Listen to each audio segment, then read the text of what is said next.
Nous sommes dans un monde de migration. Notwendige, verstärkte legale Arbeitsmigration. Nous sommes un pays qui a toujours été fait de migration. Wir schaffen das. Migrantrepreneur.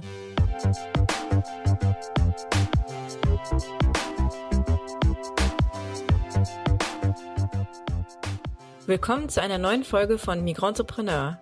Migrantrepreneur ist eine deutsch-französische Podcast-Serie des Europäischen Dialogprogramms der Friedrich-Naumann-Stiftung für die Freiheit und der deutsch-französischen Stimmen der Jugend. Mein Name ist Viviane Spitzhofer und ich bin Stipendiatin in der Promotionsförderung der Friedrich-Naumann-Stiftung. Migrantrepreneur stellt Erfolgsgeschichten von migrantischen Unternehmerinnen und Unternehmern in Deutschland und Frankreich vor. Wir möchten herausfinden, wie migrantisches Unternehmertum die Gesellschaft in den beiden Ländern prägt, welche Rolle es für Innovation spielt und was sich politisch noch verändern muss. In den ersten beiden Folgen der Podcast-Serie haben wir mit Vertreterinnen und Vertretern von Förderprogrammen für Migrantrepreneur gesprochen und mit Expertinnen und Experten im Themenbereich Hürden und Chancen für die Gruppe der Migrantrepreneur ausgemacht. Heute und in den kommenden Folgen kommen Migrantrepreneur selbst zu Wort. In unserer heutigen Folge geht es um Start-ups und wir haben einen Gründer aus der deutschen Start-up-Szene zu Gast, Ziad Baroni. Er ist in Tunesien geboren und für sein Studium nach Deutschland gekommen, wo er dann das Unternehmen Mocious gegründet hat. Mocious bietet Dienstleistungen im Tech-Sektor für Unternehmen an. Aber bevor wir in das Gespräch mit Ziad Baroni einsteigen, haben wir heute die Möglichkeit, einige Daten und Fakten zu Start-up-Gründungen von Migrantinnen und Migranten in Deutschland zu erfahren. Und dazu möchte ich herzlich Herrn Dr. Alexander Hirschfeld begrüßen. Herr Dr. Hirschfeld arbeitet beim Bundesverband Deutscher Start-ups. Dort ist er Teamleiter und zuständig für den Migrant Founders Monitor 2021, der von der Friedrich-Naumann-Stiftung und dem Bundesverband Deutscher Start-ups gerade im April veröffentlicht wurde. Der Migrant Founders Monitor stellt Herausforderungen und Chancen von migrantischen Gründerinnen und Gründern im Start-up-Bereich in Deutschland vor. Hallo Herr Dr. Hirschfeld, schön, dass Sie da sind. Ja, hallo Frau Spitzhofer, vielen Dank für die Einladung. Ich freue mich, dabei zu sein. Herr Dr. Hirschfeld, im Migrant Founders Monitor 2021 steht der Zusammenhang zwischen Innovation und migrantischen Start-ups im Fokus. Wir haben im Rahmen unserer ersten Podcast-Folge schon gehört, dass migrantisches Unternehmertum den Innovationsprozess bereichern kann und dass migrantische Unternehmerinnen und Unternehmer viel zur gesellschaftlichen und wirtschaftlichen Entwicklung beitragen können. Welche Relevanz haben denn hierbei Start-ups im Vergleich zu sonstigen Unternehmen? Ja, ich denke, ganz wichtig ist hier an erster Stelle die Startup-Definition. Was verstehen wir eigentlich darunter? Startups sind für uns junge, innovative Wachstumsunternehmen. Das heißt Unternehmen, die maximal 10 Jahre alt sind und die eben Neues schnell auf die Straße bringen. Und genau daraus resultiert eben auch ihre wirtschaftliche Bedeutung, die sie eben vor allem an Startup-Hotspots wie beispielsweise Berlin jetzt schon ausspielen. Und ganz wichtig, neben dieser ökonomischen Dimension ist die gesellschaftliche Bedeutung von Startups. Startups bringen eben, wie schon gesagt, Innovationen schnell auf die Straße und sind deswegen auch wichtig, um gesellschaftlich relevante Probleme auch schnell lösen zu können. Und einmal zeigt sich das vor allem im Bereich digitaler Geschäftsmodelle. Es zeigt sich aber eben auch im Bereich technischer und wissenschaftlicher Innovation. Und hier ist wahrscheinlich aktuell die Firma BioNTech das prominenteste und relevanteste Beispiel, das wir aus der Öffentlichkeit kennen. Und neben BioNTech zeigt sich eben in Deutschland, dass wir eine ganze Reihe von relevanten und wichtigen Unternehmen haben, Startup-Unternehmen, die von Menschen mit Migrationshintergrund in den letzten Jahren aufgebaut wurden. Und was wir mit dem Migrant Founders Monitor jetzt schaffen, ist im Grunde eine quantitative Evidenz. Wir wollen zeigen, jenseits dieser Beispiele, wie wichtig sind Menschen mit Migrationshintergrund im Startup- und Innovationsökosystem in Deutschland. Und die Studie zeigt eben unter anderem, dass mittlerweile 20% der Gründerinnen und Gründer in Deutschland Migrationshintergrund haben. Und das allein ist schon mal ein wichtiger Hinweis darauf, wie wichtig sie eben für Innovation und Wachstum hierzulande sind. Der Migrant Founders Monitor stellt auch einige Hürden und Chancen vor, denen Migrantinnen und Migranten gegenüberstehen, wenn sie ein Startup gründen wollen. Absolut. Unsere Studie zeigt, dass Migrant Founders ganz spezifische Qualitäten mitbringen, aber auch mit einer ganzen Reihe von Problemen konfrontiert sind. Und wichtig ist es hier an erster Stelle zu betonen, worauf wir uns in der Studie konzentrieren. Und das sind eben Migrantinnen und Migranten der ersten Generation. Das heißt Menschen, die selbst nach Deutschland gekommen sind. Das ist der Fokus der Studie. Und mit Blick auf die Qualitäten sind vor allem 2 Aspekte ganz entscheidend und hervorzuheben. Erstens die hohe Expertise von Migrant Founders. Wir haben einen Akademikeranteil von 91%, nochmal deutlich höher als bei Startups in Deutschland insgesamt. Und wir haben vor allem einen besonders hohen Anteil in den sogenannten MINT-Fächern, die nochmal besonders relevant sind, wenn es um Innovation und Startups geht. Und zweitens haben wir eben unter den Migrant Founders auch ein sehr ausgeprägtes Startup-Mindset. Sie denken groß, sind risikobereit und bringen damit genau das mit, was man in diesem Kontext eigentlich braucht. Und diesen Qualitäten stehen eben auch eine Reihe von Herausforderungen gegenüber. Auf der einen Seite sind das sprachliche Barrieren, aber auch bürokratische Hürden, die wir auch im Alltag kennen, die aber Migrant Founders nochmal besonders betreffen und häufig auch zusammenspielen. Mit Deutsch als Amtssprache wird eben sozusagen jeder Behördengang zu einem weiteren Hindernis und zu einer großen Schwierigkeit. Ein weiteres Problemfeld ist der Bereich Kapitalbeschaffung. Da sehen wir sowohl bei staatlichen als auch bei privaten Finanzierungen aktuell noch eine deutliche Lücke bei den Migrant Founders. Und das zeigt eben, dass neben sprachlichen und bürokratischen Hürden es aktuell noch große Herausforderungen im Bereich Vernetzung gibt. Migrantische Unternehmerinnen und Unternehmer im Startup-Bereich bringen also eine hohe Expertise mit und sind risikobereiter.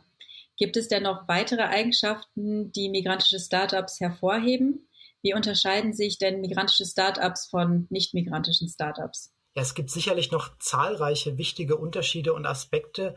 Einer ist uns vor allem aufgefallen im Rahmen unserer Studie und das ist das Thema Internationalität der Migrant Founders. Migrant Founders haben deutlich mehr Mitarbeiter aus dem Ausland und vor allem bringen sie ein sehr starkes internationales Netzwerk mit. Und dieses internationale Netzwerk ist ganz entscheidend, wenn wir über Themen wie Wachstum und Internationalisierung nachdenken, die perspektivisch für Startups in ihrer Entwicklung enorm an Bedeutung gewinnen. Und das ist auch ein Thema, wo wir insgesamt in Deutschland noch hinterherhinken. Viele der Unternehmen hierzulande geben sich noch mit dem heimischen Markt zufrieden. Und gerade dort ist eben ein Impuls durch die Migrant Founders ganz wichtig. Vielen Dank, Herr Dr. Hirschfeld, für diesen spannenden Einblick in den Migrant Founders Monitor 2021. Migrantische Startups tragen also zunehmend zur wirtschaftlichen Entwicklung in Deutschland bei.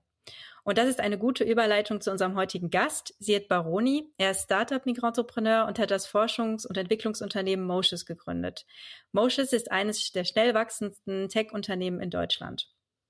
Herr Baroni, ich freue mich sehr, dass Sie heute dabei sind und uns mehr zu Motius und über Ihre Gründungsgeschichte erzählen. Herzlich willkommen. Vielen Dank. Ich freue mich auch auf die Einladung.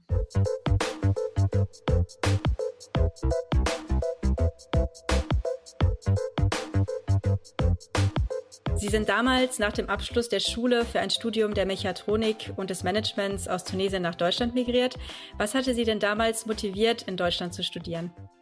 Ich war immer Tech begeistert und ich erinnere mich dran, es gab mal eine TV-Sendung bei uns, die hieß die Deutsche Welle und ich habe vergessen, wie die Sendung genau hieß. Da wurde einmal pro Woche eine mittelständische Firma in Deutschland gezeigt, ein bestimmtes Produkt oder ein paar Produkte gemacht hat, aber ziemlich gut gemacht hat und die waren die besten oder zweitbesten der Welt. Mittlerweile weiß ich, dass es Hidden Champions heißt und ich war davon sehr fasziniert, wie viele Tech-Firmen in Deutschland gibt, die ziemlich spezialisiert auf einen Bereich ist. Und da dachte ich immer, Deutschland ist the holy grail sozusagen für Technik, sei es jetzt Mechatronik oder Mechanik oder Software. Und dann nach der Schule wollte ich Tech machen und mir war klar, ich kann es ja entweder in Frankreich, in Deutschland oder in Amerika machen. Und Deutschland war für mich am diversesten technisch gesehen. Und ich würde sagen, es hat geklappt. Hatten Sie Unterstützung von einem Inkubator? Und wie haben Sie sich zu Beginn denn finanziert? Wir haben in unserer zweiten Folge der Podcast-Reihe gehört, dass es ja mittlerweile eine Vielzahl an Programmen gibt, die sowohl finanziell als auch inhaltlich Hilfe für Unternehmerinnen und Unternehmer anbieten. Auch solche, die explizit Migrantinnen und Migranten unterstützen. Also es ist wichtig zu betonen, dass ich kein Unternehmer war zum Zeitpunkt, dass ich gegründet habe, sondern ich war ein Student. Ich habe während des Studiums gegründet. Und da hatte ich tatsächlich das Glück, dass wir an der Uni, also an der Technischen Universität München, einen ziemlich großen Inkubator haben, nämlich die Unternehmertum. Und die erste und wichtigste Komponente oder Wert dieses Inkubators war, dass ich dort meine Mitgründer getroffen habe. Natürlich an der Uni trifft man genug Leute, aber das Wichtige in diesem Inkubator ist, dass man Leute getroffen hat, die gründen wollen. Und das war die initiale Unterstützung. Natürlich gibt es auch die üblichen Inkubatorangebote an Coaching etc. Die sind alle wichtig, aber die waren nicht so zentral, wie dass ich meine Mitgründer da getroffen habe. Bezüglich der Finanzierung, wir haben kein Startkapital gebraucht für Moses. Und deswegen haben wir uns auch entschieden, im Gegensatz zu vielen anderen Startups, dass wir nicht direkt auf Investorsuche gehen, sondern unsere eigenen Revenue selber erstmal aufbauen. Und das haben wir tatsächlich 6 Jahre lang gemacht, sondern 6 Jahre lang haben wir es gebootstrapped, das heißt vom eigenen Cashflow generiert. Und wir waren in der Zeit auch ziemlich schnell wachsend. Danach haben wir aber Investoren an Bord geholt. Das heißt, man kann dazu sagen, dass unser Werdegang, was die Finanzierung betrifft, ziemlich untypisch für Startups ist, dass wir erstmal 6 oder 7 Jahre ohne Investoren gearbeitet haben, in der Phase schon sehr high growth waren, dann Investoren an Bord geholt haben mit ein bisschen andere Ziele als jetzt nur Growth. Vielleicht können Sie uns ja kurz etwas über Moses erzählen und sagen, wie es zur Gründung kam. Sie hatten ja gerade schon erzählt, dass Sie Ihre Mitgründer im Studium getroffen haben. Und vielleicht können Sie ja noch einiges dazu hinzufügen. Wie kam es zur Gründung und was macht Moses eigentlich genau? Also wie Sie erwähnt haben, bin ich ja nach dem Abi von Tunesien nach Deutschland gekommen und eine der größten Überraschungen, die ausländische Studierende hier in Deutschland treffen, ist dass man als Student, gerade wenn man was Technisches studiert, in der Industrie arbeiten kann, als Werkstudent oder als Praktikant. Und nicht nur arbeiten kann, sondern wirklich an der Wertschöpfung und tatsächlich an innovativen Themen aktiv teilnimmt und nicht jetzt nur eine reine Assistenzrolle hat.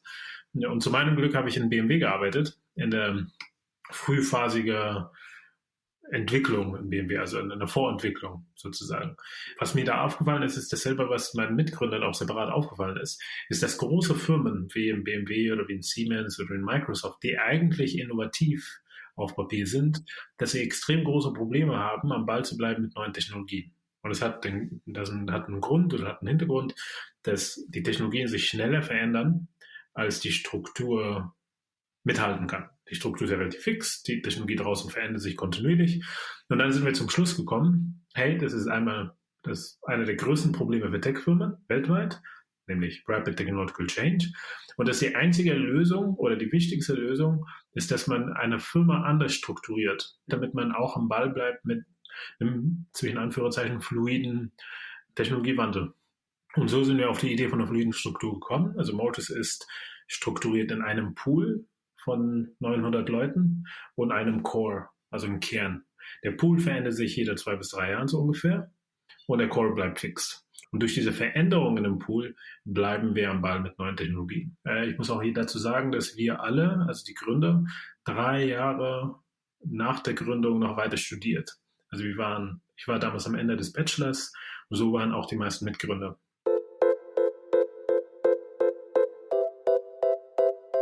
Sie haben also schon als Studierender gegründet und wir haben jetzt gerade gehört von Herrn Dr. Hirschfeld, dass bürokratische Hürden eine entscheidende Herausforderung für Start-up-Gründungen von Micro-Entrepreneur sein können. Konnten Sie Ihre Gründungsidee in dem Rahmen als ausländischer Studierender ohne weiteres umsetzen? Vor allem ohne weitere Kenntnisse. Also ich glaube, eine der größten Hürden ist, dass man nicht weiß, was man darf und was man nicht darf und wie das genau funktioniert. Man darf als ausländischer Studierende 20 Stunden pro Woche arbeiten und eigentlich haben viele Leute im Visum oder im Pass den Satz keiner gewerbliche Tätigkeiten erstattet. Was es genau bedeutet, wissen leider nicht alle, wissen auch nicht alle im ausländischen Amt, wissen auch nicht alle im Finanzamt und vor allem die Notare nicht. Das Gute ist, am Anfang haben wir gar kein Geld verdient. Also das heißt, ich habe am Anfang nicht wirklich einen Vertrag gehabt mit Moses als Firma. Und irgendwann haben wir ein bisschen Geld verdient und dann war ich ein Werkstudent in Moses. Das geht auch. Und deswegen war es auch für das Finanzamt okay, weil ich habe eine Anstellung gehabt bei dieser Firma. Es war ihnen egal, wer die Gesellschafter dieser Firma ist. Und dann hat es auch geklappt. Und dann irgendwann, als ich fertig mit meinem Studium war, also 3 Jahre nach der Gründung, die ausländischen Zuhörer würden es auch genauso kennen. Man geht zum Ausländeramt und sagt, hey, ich bin fertig mit meinem Studium und hier ist der Arbeitsvertrag und ich will jetzt ein Visum haben, also ein Arbeitervisum. Die Der Kernunterschied bei mir war, dass mein Arbeitsvertrag war mit einer Gesellschaft, die ich gegründet habe. Und es war das erste Mal, also 3 Jahre nach der Gründung, dass irgendeine Person ein Thema daraus gemacht hat. Einmal also einen Geschäftsführervertrag. Gleich nach dem Studium, was ist diese GmbH? Ach, sie sind Gesellschafter drin. Und die Firma war damals erfolgreich und das war kein Diskussionspunkt mehr. Aber im Umkehrschluss bedeutet das, es kann auch sein, dass andere in diesem Zustand, dass man nicht weiß, was geht und was nicht geht, eher dann zögern und das nicht machen. Und das ist, wo viele Möglichkeiten dann verloren gehen wahrscheinlich. Sie haben also selbst schon die Erfahrung gemacht, dass es durchaus schwierig sein kann, für ausländische Studierende neben dem Studium zu gründen oder zu arbeiten. Und als Arbeitgeber eines der schnell wachsendsten Unternehmen in Deutschland haben Sie sicher auch mit ausländischen Studierenden zu tun, die in Deutschland arbeiten oder bei euch einsteigen und arbeiten wollen. Welche Schwierigkeiten nehmen Sie denn in dem Bereich wahr? Wie können ausländische Studierende noch besser unterstützt werden? Also erstmal würde ich zwischen Arbeiten und Gründen trennen, weil ich habe nicht den Eindruck, dass es ausländischen Studierenden schwerfällt zu arbeiten. Natürlich gibt es ein paar Hürden und für die Nicht-EU-Ausländer, obwohl ihre Zahlen an den technischen Unis extrem groß sind, war zu meinen Zeiten zumindest wenig Input und weniger Informationen über, was ist überhaupt an Möglichkeiten da verfügbar. Und übrigens, diese Möglichkeiten sind nicht nur für die Gründer, sondern auch für Deutschland. Das sind hochtalentierte Leute, die hierher kommen, gerade die was Technisches studieren. Und das sind Leute, die über auch eine ziemlich große Hürde springen, nämlich Deutsch zu lernen. Deutsch ist keine internationale Sprache. Das heißt, jemand, der von Tunesien, von Indien, von Brasilien hierher kommt und sich die Mühe gibt, 1 Jahr lang Deutsch zu lernen, ist extrem motiviert. Weil alle die Kommilitonen in der Schule, mit denen ich Abi gemacht habe, die haben dann direkt studiert. Ich musste 1 Jahr lang Deutsch lernen. Und das gilt fast für jeden ausländischen Student, der im Bachelor hierher kommt. Das heißt, die geben sich die Mühe, 1 Jahr lang das zu lernen, sind motiviert. Das zweite Problem ist Role Models und Vorbilder. Selbst wenn man nicht weiß, was möglich und nicht möglich ist, aber man weiß, es gibt auch die und die ausländischen Gründer, die kamen auch als Studierende hierher und haben es dann gegründet, würde man das einfach mehr tun, hat man mehr Sicherheit, das zu tun, auch wenn man es nicht genau weiß, wie das geht. Und das ist das andere Punkt. Also die Vorbilder sind nicht wirklich da. Und allgemein die Startup-Community in Deutschland ist ja ziemlich fragmentiert. Es ist im Vergleich jetzt zu Amerika, da gibt es jetzt die ganz großen Hubs, wo jeder den anderen kennt und viele Austausche stattfinden. Das gibt es bei uns in Deutschland hier nicht so stark. Und gerade unter den Ausländern nicht. Wir haben in unserer Auftaktfolge, in unserer ersten Folge der Podcast-Reihe schon gehört, dass es einen Zusammenhang zwischen Innovation und migrantischem Unternehmertum gibt. Und auch der Migrant Founders Monitor 2021 hat aufgezeigt, dass migrantische Startup-Gründerinnen und Gründer viel zur wirtschaftlichen Entwicklung beitragen. Wie sehen Sie das? Warum kann migrantisches Unternehmertum viel zur Innovation beitragen, Ihrer Erfahrung nach? Erstmal, wenn wir es einfacher machen, ausländischen Gründern in Deutschland zu gründen, gerade im Innovationsbereich, dann werden wir deutlich mehr Startups haben. Zweiter Punkt ist, Deutschland ist ja ein Exportland und eine Exportwirtschaft und viele der deutschen Startups werden exportieren wollen.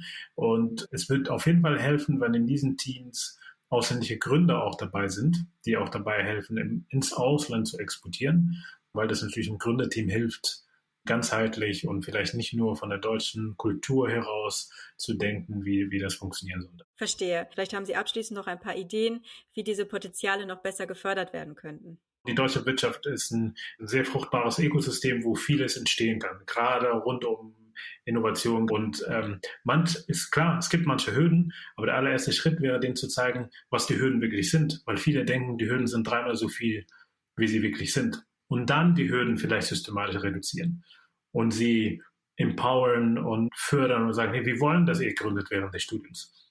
Und nicht, hey, wir wollen nicht, dass ihr gründet während des Studiums, wir müssen schauen, dass ihr studiert. Allein das wird, glaube ich, einen großen Impact dann haben. Wer diese Aufgabe hat, kann ich nicht sagen. Das ist teilweise die Politik, teilweise die Inkubatoren, teilweise die ausländische Community selbst hier. Vielen Dank, Herr Boroni. Das ist doch ein schönes Schlusswort und vielen Dank für das spannende Gespräch. Gerne und vielen Dank für die Einladung und ich hoffe, wir konnten ein paar ausländischen Zuhörern dazu bringen, sie gründen. Wir haben heute gehört, dass es einige Hürden für migrantische Gründerinnen und Gründer im Startup-Bereich gibt. Dazu gehört eine Lücke im Zugang zu Finanzierung laut dem Migrant Founders Report 2021, aber eben auch bürokratische Hürden, zum Beispiel in Visumsfragen. Was ich heute aber auch aus der Folge mitnehme, ist, dass Migrantrepreneur im Bereich Startup viel bewegen können und viel zur wirtschaftlichen Entwicklung in Deutschland beitragen können. Ich bedanke mich bei Ihnen und euch fürs Zuhören und bei unseren Gästen für die spannenden Gespräche. Bis zum nächsten Mal.